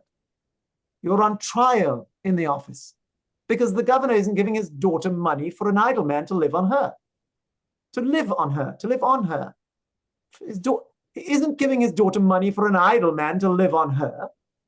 You're on trial here because my mother thinks a girl should know what a man is like in the house before she marries him. That's been going on for 2 months now. And what's the result? You've got yourself thoroughly disliked in the office, and you're getting yourself thoroughly disliked here, all through your bad manners and your conceit. And the damned impudence you think clever. That's enough. Thank you. You don't suppose, I hope, that I should have come down if I had known that that was how you all feel about me? No, you don't run away. I'm going to have this out with you. Sit down, do you hear? That's the advantage of having more body. than brains, you see? It enables me to teach you manners, and I'm going to do it too. You're a spoiled young pup, and you need a jolly good licking. And if you're not careful, you'll get it. I'll see to that next time you call me a swine. I didn't call you a swine, but you are a swine. You're a beast. You're a brute. You're a cad. You're a liar. You're a bully. I should like to wring your damned neck for you. Try it, my son. No, no. Fighting is not in your line. You're too small, and you're too childish. No, I always suspected that your cleverness wouldn't come to very much when it was brought up against something solid. Some decent chap's fist, for instance. I hope your beastly fist may come up against a mad bull, or a prize fighter's nose, or something solider than me. I don't care about your fist. But if everybody here dislikes me, well, I don't care. I'm sorry I intruded. I didn't know. No, you beast, you pigs! Swine, swine, swine, swine, swine! No! All right, my lad, all right. Sling your mud as hard as you please. It won't stick to me. What I want to know is this. How is it that your father, who I suppose is the strongest man England has produced in our time? You got that out of your halfpenny paper. A lot you know. Let's stop right here because now we're shifting into dad talk. Yeah. Yeah, no, that was great. And as we get more like adept and swift with the language, I think it's like a front foot forward attack on Johnny's part. You know what I mean? Like it's like, and this, and this, and this, and this, and I know it's working. I can see that you're going to start crying. I'd see your little lip starting to go. You know what I mean? Are you talking about the long bit about Yeah. you're on trial here and you're on trial in the office, that bit? Or are you talking about the, you're spoiled? Or are you talking about, I knew when you came up against a good fist, you would back down bit? I think you were enjoying, and it's front-footed with the thing about the office and the home, and because I think he knows that Bunny doesn't know this. Mm. And so you've had it 2 months of this torp. And I think it hurts Bunny, particularly because he doesn't assume that that's what people think about him. You know, and that it sort of manifests in this physical. Now Johnny gets a little physical with him, you know, tries to sit down dignified. Johnny pushes him down, and reading this where he sits bitterly humiliated. I think that's a good word for Bentley right now, that as Johnny goes after him, he's not just hurt, he's humiliated. Yeah. Johnny's succeeding at getting to him. And being so like manhandled, you know, in my position, that like not only have I been insulted and upset, but now I'm being thrown around, and it's just like this does not happen to me. This is not, you know, this is not okay. People don't do. The last time I did this, I got a nurse fired. Right, You know? right. Yeah, she probably just said something cross to me. She didn't even touch me. Yeah. So and I think there's a pleasure that Johnny is. There's got to be some kind of sense of relief on some level. Again, having to build the ups and downs as we work through the scene, there's got to be a level of enjoyment for Johnny, because this is Johnny's purview, I think. Being able to put somebody, you know, in their place, because that's his function. He's going to be a tough boss. He's very practical. He doesn't feel so bad about corporal punishment. You know, I think so. It's interesting that the dads then start coming up. And we start talking about the differences between the fathering. Right. But so I didn't call you a swine, but you're a beast, you're a brute, you're a cad, you're a liar. And I do think it's the older brother who's getting to torture the little one. There's, you know, a little bit of pleasure in it. Right. I bet you Hypatia would fight back. You don't get the better of Hypatia very often. Try it. My son, fighting isn't in your line. You're too small and you're too childish. I suspect your climate can be very much fun. Yeah, it's, I think Johnny is like, yeah, I'm getting my chance to finally let him know. I hope your beastly fists and come up and and it's when when Bentley's really lost his mind, when he's really upset about it, swine. It's up to you if you want to play with if Johnny's a little taken aback by, whoa, I got him, I really got him going. Or if he's like, oh, for fuck's sake, this again. It might be kind of fun to say, oh, wow, I got him wound up. All right, mom will hear you and she'll come out. Just settle down. Can I ask you a quick clarifying question of Yes. the now at the end of the swines? Swine, now. I took it to mean, at least the way I thought you meant it was, now what are you going to do? You told me not to call you a swine. You said you would punch me next time you called me a swine. Well, there you go. I just called you a swine 6 times. Now what are you going to do? Interesting. That's Okay. how I received it. Okay. Yeah, I think that's great, Paul. I agree with you. Is that what do you think? Do you agree with that? I think that makes total sense to me. And because it also gives you an opportunity for Bentley to be like, okay, there's my chin. Yeah. Ha ha ha. The earlier line, Nathan, is you're a spoilt young pup and you need a jolly good licking. And if you're not careful, you'll get it. I'll see to that next time you call me a swine. Right. Yeah. Yep. So he's calling it. Yeah. I mean, I call you a swine and a bunch of other things, and then I just go to continue the metaphor whole hog and call you swine. Right. And it doesn't work. And then you call me a turnspit. And you're like, okay, now you've crossed the line. On the roasting jack that your father built for you. Yeah. Yeah. All right, my lad. All right. Sling your mud as soon as you heard. Yeah. I guess it sort of doesn't become as fun when they give in. It's just, oh, fuck. Like picking on you when you get upset, and now you're just this little thing. All right.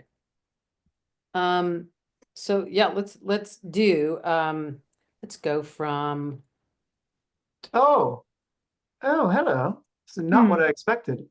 well, The dictionary says a turnspit is a servant. oh, I thought it whose was job was to wrong. turn a spit. I thought the turnspit was the thing that the pig was on. Me too.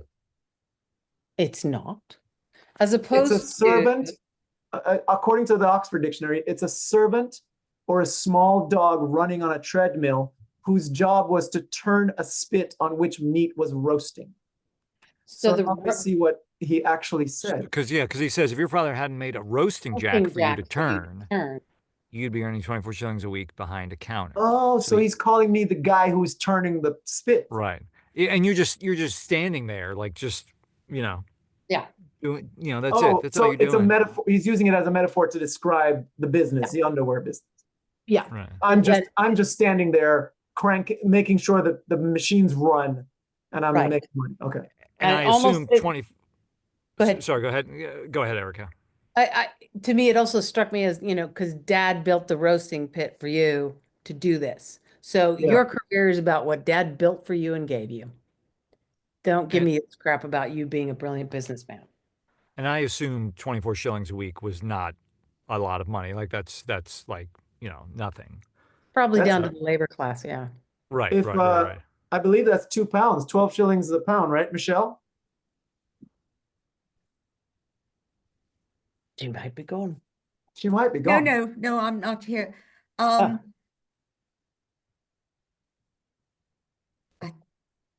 a week in 1910. That was good money, wasn't it? Well, maybe not for them.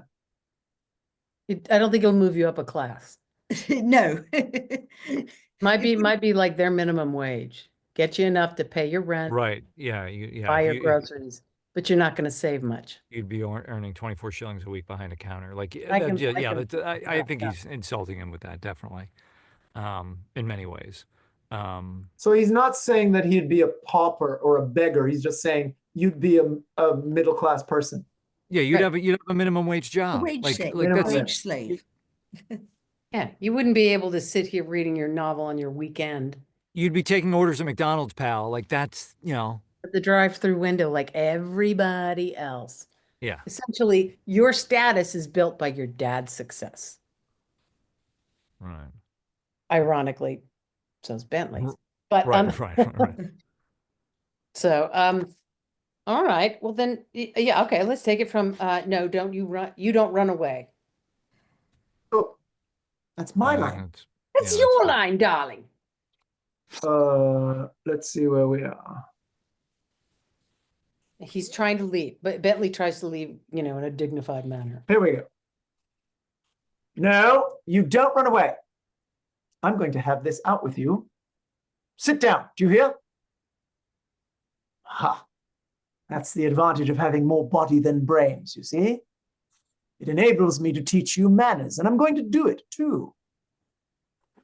You're a spoilt young pup, and you need a jolly good licking. And if you're not careful, you'll get it. I'll see to that next time you call me a swine.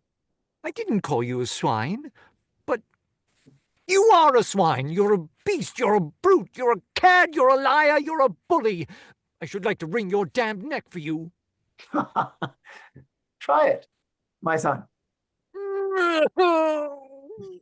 Fighting isn't in your line.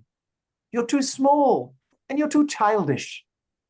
I always suspected that your cleverness wouldn't come to very much when it was brought up against something solid, some decent chap's fist, for instance. I hope your beastly fist may come up against a mad bull or a prizefighter's nose, or something solider than me. I don't care about your fist, but if everybody here dislikes me, well, I don't care. I'm sorry I intruded. I didn't know. Oh, you beast, you pig! Swine, swine, swine, swine, swine! Now! All right, my lad, all right. Sling your mud as hard as you please. It won't stick to me. What I want to know is this. How is it that your father, who I suppose is the strongest man England has produced in our time... You got that out of your halfpenny paper. A lot you know about him. I don't set up to be able to do anything but admire him and appreciate him and be proud of him as an Englishman. If it wasn't for my respect for him, I wouldn't have stood your cheek for 2 days, let alone 2 months. But what I can't understand is why he didn't lick it out of you when you were a kid. For 25 years, he kept a place twice as big as England in order, a place full of seditious coffee-colored heathens and pestilential white agitators in the middle of a lot of savage tribes. And yet he couldn't keep you in order. I don't set up to be half the man your father undoubtedly is, but, by George, it's lucky for you you were not my son. I don't hold my own father's views about corporal punishment being wrong. It's necessary for some people, and I've tried it on you, and I'd have tried it on you until you first learned to howl, and then to behave yourself. Yes, behavior wouldn't come naturally to your son, would it? Now you keep a civil tongue in your head. I'll stand none of your snobbery. I'm just as proud of Tartleton's underwear as you are of your father's title and his KCB and all the rest of it. My father began in a little hole of a shop in Leeds, no bigger than our pantry down the passage there. Oh, yes, I know. I've read it. The Romance of Business, or The Story of Tarleton's Underwear. Please take one.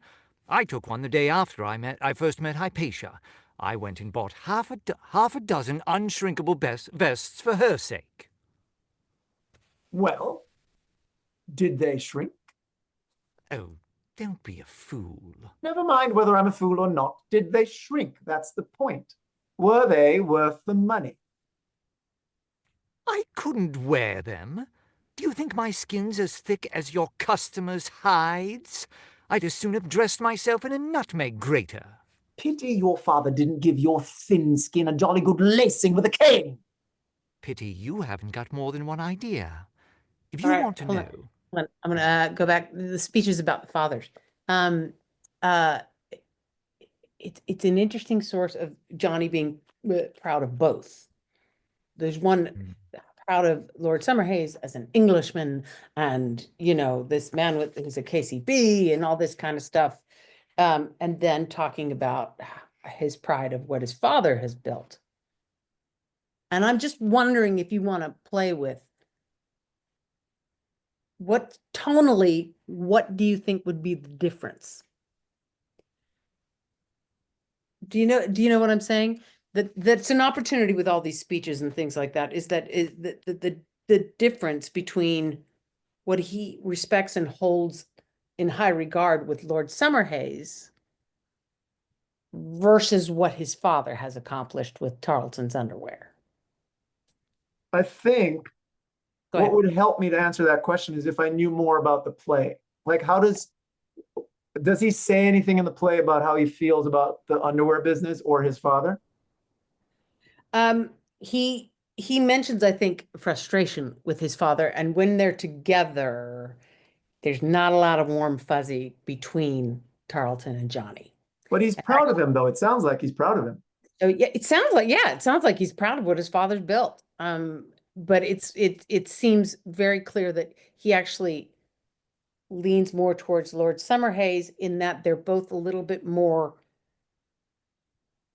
up and down, straightforward mannered, that kind of a thing, that there is an admiration for Lord Summerhays that is something that just doesn't exist in Johnny's world. If that makes any sense. Yeah. What's I'm not disagreeing. I'm not disagreeing. No, go ahead. But it is two different. I'm not saying it's two different types of respect, but he's saying that these two men took two different paths. That's right. Because your father was born into this. My Yeah. father worked his ass off from nothing to build this. But he's not saying, it doesn't sound like he's comparing them, is he? It's not what he's doing, right?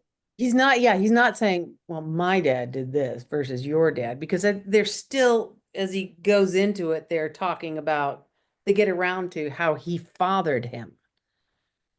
We get along those lines, but I'm also spitballing right now. Okay.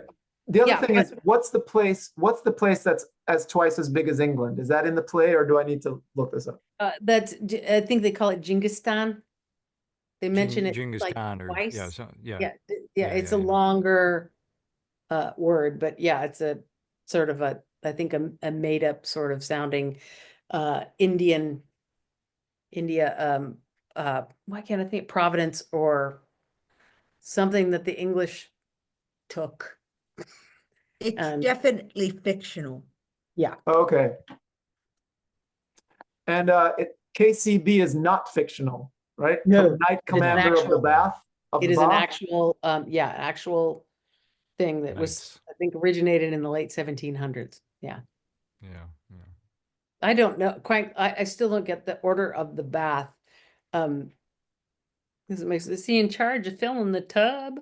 But that's just me, silly, Well, they did stupid. have things like Order of the Garter, so it very well may have been. Yeah. I was recently watching The Crown again, and there's the sequence where they tell her she needs to cut down her budget. And so she meets with every single one of these people who have these roles that have been built into the the royalty, keeper of the hounds, or these kinds of things, and she actually gets to know them personally enough in the interviews to sort of open up and realize and how hard it is for her. But these are traditional, these are hundreds of years of tradition, but I need to cut the budget because the public's pissed. So, but yes, so I think we made some pretty good. I'm going to do some more research, and I'm going to look into how everybody calls Bentley, who refers to him by what name. And then maybe try and just clarify some more about Johnny for you. This is one of those ones I got to read more and more and more and more and more. Hypatia. This could be exciting. And I like the Yeah. idea of her not just being modern, bold. Oh, it's a hot guy. I'm going to go after him. But the things that are unfamiliar that she sort of dreamt of saying to somebody at one point, but now I'm going to do it. Chase me through the bracken. Chat GPT is saying that GBS in the play Misalliance. Well, one thing on Chat GPT says that it was British India that Lord Summerhays governed, and another one is saying that was that in quotes a province in China, as if the play says that it was a province in China. No, I mean, I it's think yeah, it's I kind of a think play he on actually Genghis says- Khan. they talk about but it being India. Yeah, and they do mention India a couple of times Oh, later in the play. Yeah. So yeah, it's governed British India. Okay. and twice the size of England, although England isn't exactly huge, but No, yes. No, it's not. No. So, but anyway, excellent work. Yeah, this is I great. can't This is wait a lot of to do fun. more and peel back, and feel free to email me any questions during the week. And I'm delighted that you guys have all agreed and signed up to do this because I just love this. This is fun. Yeah, it is great. And we'll add one more. We'll add Dylan next week. Yep. And so yeah, no, this is great. Thank you, This- Erika, for leading this group. And for those watching, subscribe, comment, share, do all those things that you do online. And come on Patreon. back for and come on back for week 2. And yes, Did Paul, you have one more question? Or I was okay. gonna say it's so much fun. That's all. Oh, good. I'm Yeah, glad you're it enjoying is, your it is. shawl. Cool. Yeah. All right. Okay. Thanks, everybody. We'll see you next Bye, week. guys. Bye. Bye.